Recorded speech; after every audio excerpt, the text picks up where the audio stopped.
maraming ganito dito. Maraming naghihintay ng bus.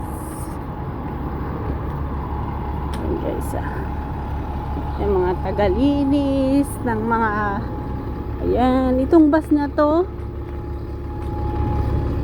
maraming hindi sumasakay guys. Kasi yung pamasahe dito mahal. Mahal yung pamasahe ng bus. Kaya maraming hindi sumakay dyan. Mahal ang pamasahe dyan.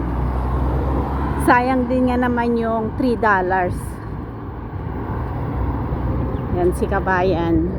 Ang laki ng alaga ng aso ng aking kabayan. Guys, ayan. Pag asong alaga mo, lagi kang naglalakad. Ayan. Kasi mamaya-mayat, binababa mo. Ayan. Bago ka mag-holiday, ilabas mo muna yung aso.